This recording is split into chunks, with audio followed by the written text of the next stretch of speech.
जयंती के उपलक्ष्य पर इस कार्यक्रम में पधारे हुए सभी समिति के पदाधिकारीगण, जनप्रतिनिधिगण, यहाँ पधारे सभी गणमान्य व्यक्तिगण, माताओं, बहनों, प्यारे बच्चों, पत्रकार बंधु, सबसे पहले तो मैं आज इस आयोजन समिति को बहुत बहुत धन्यवाद दूंगा जिन्होंने मुझे आज इस इतने पवित्र और इतने सुंदर कार्यक्रम का हिस्सा बनने का मौका दिया। इसके लिए आपका बहुत बहुत धन्यवाद, बहुत बहुत आभार।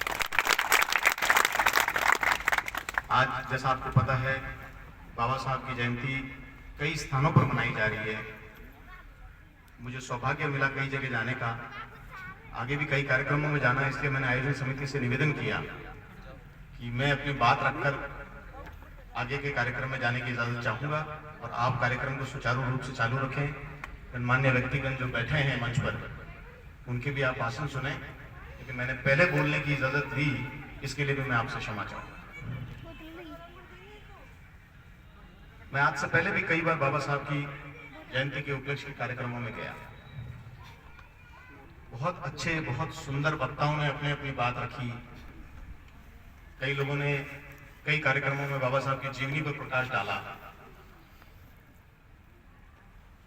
इस प्रकार के कार्यक्रम में जब हम इकट्ठे होते हैं या हम लोगों का आह्वान करते हैं कि अधिक से अधिक संख्या में आप आएं, इस कार्यक्रम की शोभा बढ़ाएं, मेरा निजी तौर पे मानना है, मैं किसी की भावनाओं को ठेस नहीं पहुंचाना चाहता, लेकिन खाली भीड़ इकट्ठी कर लेने से, संख्या बल बढ़ा लेने से मैं कार्यक्रम को सफल नहीं करता। संख्या चाहे जितनी भी हो, मैं कार्यक्रम को सच्चे रूप में सफल तब मानता हूं, सच्चे रूप में बाबा साहब को श्रद्धांजलि तब मानता हूं कि उनके बताए गए सिद्धांत, उनकी बताई गई बातों का हम आचरण हमारे जीवन में करें। उन्होंने समानता की बात करी। महत्वपूर्ण यह है कि क्या हम समानता को वास्तव में आज तक अपना पाए। उन्होंने शिक्षा की बात करी। वास्तविकता यह है कि क्या आज हम हमारे बच्चों को शिक्षा दे पा रहे हैं। उन्होंने महिला उत्थान की बात करी। सच्चाई यह है कि क्या वास्तव में हमारी महिलाओं को आज सम्मान मिल रहा है। अगर उन सवालों के जवाब हाँ हैं, तो मैं मानता हूं इस प्रकार के आयोजन का, हमारा इकट्ठा होने का और बाबा साहब को श्रद्धांजलि देने का कोई अर्थ नहीं। मैं कई कार्यक्रमों में कहता हूं कि बात करते हैं दलित की, मैं कहता हूं शब्द को भूल जाओ। हमारा कर्तव्य बनता है, हमारी जिम्मेदारी बनती है हर समाज की कि जो इस देश में पैदा हुआ है, जो इस देश का नागरिक है, जो इस देश के संविधान को मानता है, उसके अधिकार समान होने चाहिए। चाहे सरकारी योजनाओं का हो, चाहे सामाजिक रीतियों का हो, जब तक उसको पूरा लाभ नहीं मिलेगा और इस देश का असली दलित जब तक फलित नहीं हो जाएगा, जब तक मैं मानता हूं कि हम बाबा साहब को अच्छी श्रद्धांजलि नहीं दे सकते। खाली भाषणों देना, कार्यक्रमों में आना, समिति बना देना, स्वागत कर लेना, मैं मानता हूं कि यह संपूर्ण नहीं है। बाबा साहब एक ऐसी शख्सियत थी जिनकी बहुत सी घटनाएं बहुत से लोगों ने कभी चर्चा करी है। उन्होंने देश के संविधान में अपना सबसे महत्वपूर्ण योगदान दिया। हम उस संविधान की कसम खाते हैं, लेकिन क्या हम उस संविधान के हिसाब से चलते हैं। क्या उस संविधान में समानता की बात आई या जो बात की गई, क्या उसका आज भी आचरण हो रहा है। मैं मेरी तरफ से इस बात से संतुष्ट नहीं हूं।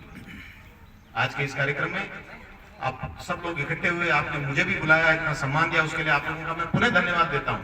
लेकिन मेरा निजी तौर पे ये मानना है कि जब तक सामाजिक समरसता समाज में हम नहीं पैदा कर सकते, जब तक इस प्रकार के कार्यक्रमों का कोई औचित्य नहीं है। बाबा साहब को जब तक सत्य श्रद्धांजलि में नहीं मानता, जब तक समाज के हर वर्ग का व्यक्ति बराबर बैठे, शिक्षा का अधिकार बराबर हो, काम का अधिकार बराबर हो, सामाजिक सम्मान का अधिकार बराबर हो, उस दिन सच्चे रूप में बाबा साहब को श्रद्धांजलि हो।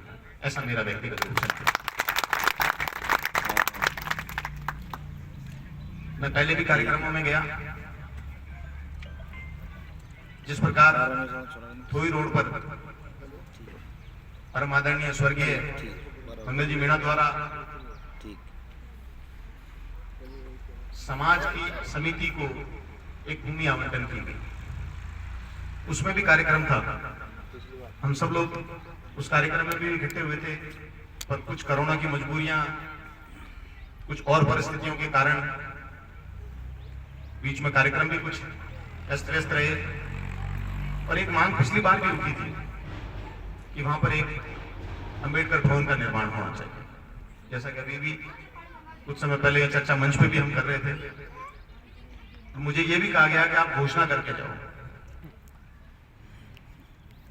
मैं अधिकृत रूप से किसी बात की घोषणा कर नहीं सकता, लेकिन एक बात का आपको विश्वास दिला सकता हूं इस मंच के माध्यम से। आपकी समिति द्वारा माननीय विधायक महोदय के नाम जो प्रतिवेदन आपने बनवाया है, जो अभी मंच पर आकर के मुझे देने की बात थी, वो आप प्रतिवेदन माननीय विधायक महोदय के नाम बनाएं। और मैं एक बात का आपको निश्चित तौर पर विश्वास दिलाता हूं कि मैं इस समिति का सदस्य अपने आप को मानते हुए आदरणीय विधायक महोदय के पास आपका पैरोकार बनकर पूरी पैरवी करूंगा। और मुझे विश्वास है जिस प्रकार आज से पहले भी समाज का हमेशा आदरणीय दीपेंद्र सिंह जी ने मान सम्मान रखा है, आने वाले समय में अंबेडकर भवन तो एक बहुत छोटी चीज है, उससे भी बड़ी अगर कोई आवश्यकता समाज को पड़ेगी तो मेरा ऐसा मानना है कि वो बढ़ चढ़कर हमेशा आगे रहेंगे और समाज के साथ खड़े रहेंगे। एक बार पुनः आप लोगों ने मुझे यहाँ बुलाया, इतना प्यार, इतना मान सम्मान दिया, जिसके लिए आपका बहुत बहुत धन्यवाद, बहुत बहुत आभार। मुझे आगे के कार्यक्रमों में जाना है, इसलिए आप लोगों से हाथ जोड़ के क्षमा चाहूंगा और बीच में इजाजत लूंगा। एक बार पुनः आपका बहुत बहुत धन्यवाद, बहुत बहुत आभार। जय हिंद, जय भीम।